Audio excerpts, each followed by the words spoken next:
कि शिक्षित करने का बेड़ा अपने कंधों पर उठाओ, यही मेरी इच्छा और आशीर्वाद है। वह काम कठिन है पर नामुमकिन नहीं। ठाकुर रामकृष्ण की आशीर्वाद से तुम्हें जरूर सफलता मिलेगी। आओ, मैं तुम्हें आज मंत्र दीक्षा देता हूँ।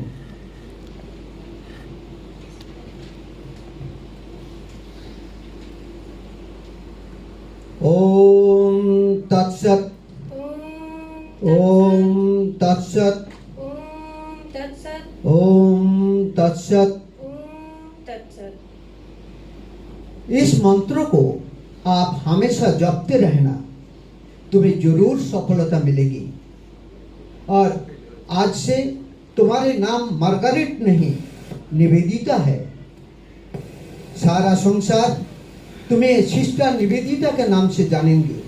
जी गुरुदेव, आपके आदेश का पालन जरूर होगा। आप मुझे आशीर्वाद दीजिए ताकि मैं इस कार्य में सफल हो सकूं।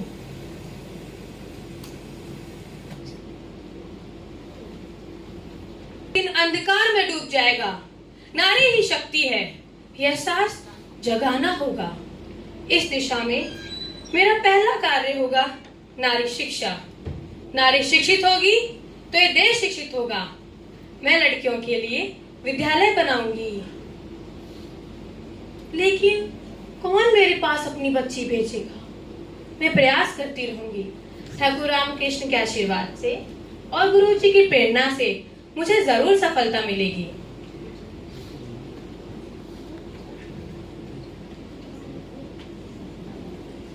पुटी, अरे ओ पुटी, अरे कहाँ गई? इधर आजा। आई माँ। तू घर आ, तेरे को सबक सिखाती हूँ, नहीं तो मेरा नाम गिरी वाला नहीं। पुटी, अरे ओ पुटी। आई माँ। तू कहाँ गई थी? मैं सरला के घर खेलने गई थी। तू खेलने गई थी? तुझे शर्म नहीं आती? 9 साल की बूढ़ी हो गई है। आज बात कल तेरी शादी होगी। पता है ना, तेरे पिताजी दूसरे गांव में तेरे लिए लड़का देखने गए हैं और तू बाहर खेल रही थी। घर में इतना काम पड़ा है, जा घर के काम कर। और हाँ, कुछ कपड़े भी पड़े हैं, वो भी धो देना। चल जा। माँ, मैं शादी नहीं करूँगी माँ। तुम बाबूजी को बोलो ना, मैं भी शादी नहीं करूँगी माँ। तुम जानती हो माँ, बाग बाजार में एक अंग्रेजनी लड़कियों के लिए पाठशाला खोल रही है। कल सरला के घर गई थी। सरला की माँ बोल रही थी कि सरला पाठशाला में पढ़ने जाएगी।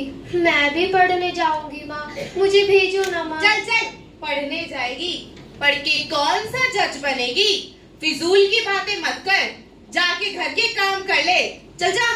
मैं तो अभी छोटी हूँ, बड़े होके फिर शादी करूंगी। मैं 6 साल की उम्र में इस घर में शादी करके आई थी।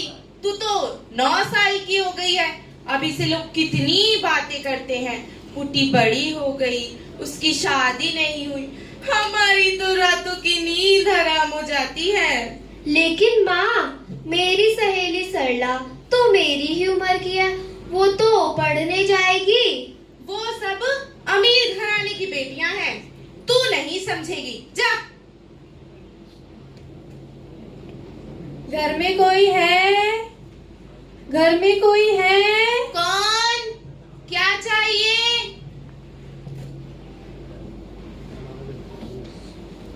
हे भगवान, ये तो एक अंग्रेजनी है। जाओ जाओ, नीचे जाओ। मेरा नाम निवेदिता है। मैं स्वामी विवेकानंद की शिष्या हूँ। मैं लड़कियों के लिए विद्यालय खोल रही हूँ। क्या तुम अपनी बच्ची को मेरे पास पढ़ने भेजोगी? ना बाबा ना, तुम तो एक अंग्रेजनी हो। मैं तुम्हारे पास अपनी बेटी पढ़ने के लिए क्यों भेजूं? तुम जाओ, नीचे जाओ।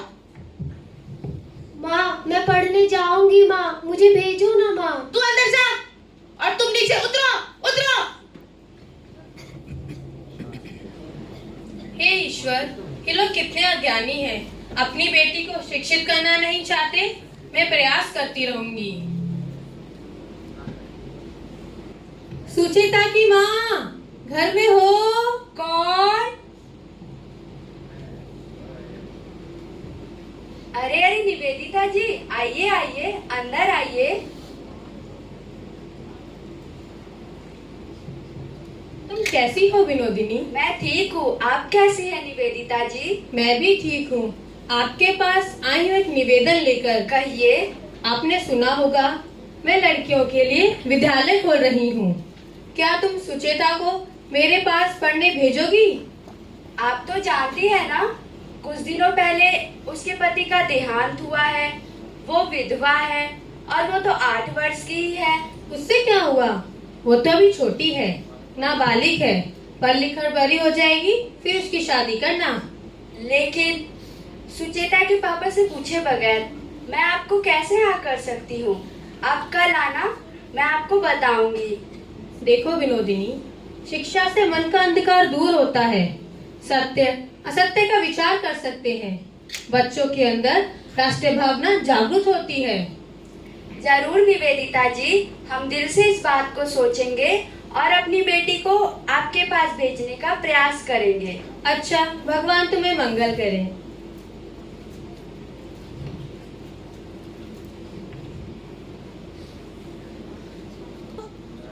राम प्रसाद जी घर में हो? कौन? अरे निवेदिता जी, आइए आइए, सब कुशल मंगल तो है? जी राम प्रसाद जी, आपके पास आई हूँ निवेदन लेकर। कहिए। आपने सुना होगा मैं लड़कियों के लिए विद्यालय खोल रही हूँ। क्या आप अपनी भांजी को मेरे पास पढ़ने भेजोगे? देखिए निवेदिता जी, मैं एक हिंदू ब्राह्मण हूँ और आप एक विदेशी अंग्रेज। आप नीच जाति के हैं। भले ही मैं अपनी भांजी को आपके पास कैसे पढ़ने के लिए भेज सकता हूँ, और आप क्या पढ़ाओगे? क्यों? मैं रामायण पढ़ाऊंगी, महाभारत की कथा सुनाऊंगी, गार्गी, मैत्री, अरुंधति और सीता के बारे में बताऊंगी। सर्वोपरि भारत माता और भारतवासियों के बारे में बताऊंगी। ओह, तो तुम अंग्रेजी नहीं सिखाओगी? क्यों? अंग्रेजी सीखना गुनाह नहीं है? नहीं नहीं, तब तो मैं बिल्कुल भी नहीं भेजूंगा। देखिए राम प्रसाद जी, आप मुझे जो इच्छा कहें, परंतु आप अपनी भांजी को मुझे भिक्षा स्वरूप सौंप दे। आप मुझे देंगे या नहीं, कहिए। अरे अरे, ये क्या कर रहे हो आप? उठिए उठिए। ठीक है, मैं कल से अपनी भांजी को आपके पास पढ़ने के लिए भेजूंगा। गौरी, इधर आना बेटी।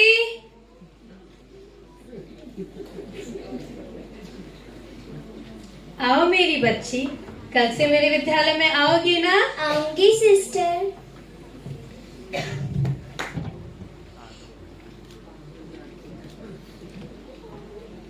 दो दूनी 4, 2 तिया 6, 2 चौक 8, 2 पंचे 10, 2 छिके 12, 2 सत्ते 14।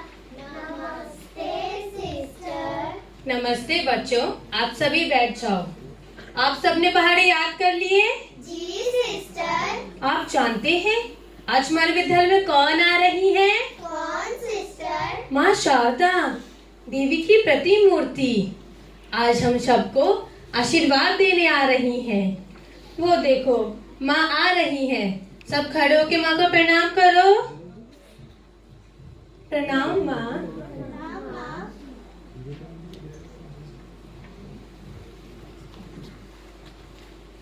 कुकी, मैं तुम्हारे लिए लड्डू लेकर आई हूँ। माँ, ये आपका स्नेह है।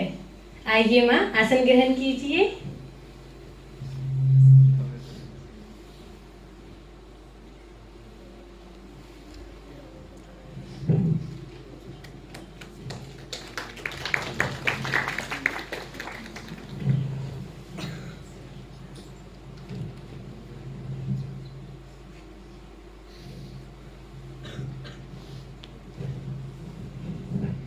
माँ, आपके आने से ये विद्यालय पवित्र हो गया है। आप हमें और इन सब बच्चों को आशीर्वाद दीजिए ताकि ये पढ़ लिख कर बड़े हों।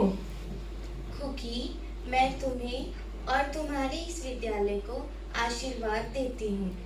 तुम्हारा यह प्रयास भारतीय नारी और भारतवासी कभी नहीं भूलेंगे। प्रणाम माँ। आइए माँ। अपने मन से सारी देवी देवताओं को हटा दो और इन 50 सालों में हमारा एकमात्र देवता होगा हमारा देश, हमारा भारतवर्ष। हम सब एक साथ में बोले, भारतवर्ष हमारा शैशव का मातृत्व, यौवन का वृंदावन और बुढ़ापे का वाराणसी, हिमालय से कन्याकुमारी तक भारतवर्ष एक और अखंड। अब बिहारी हो, बंगाली हो या मद्रासी हो, हमारा संकल्प एक, अखंड भारत।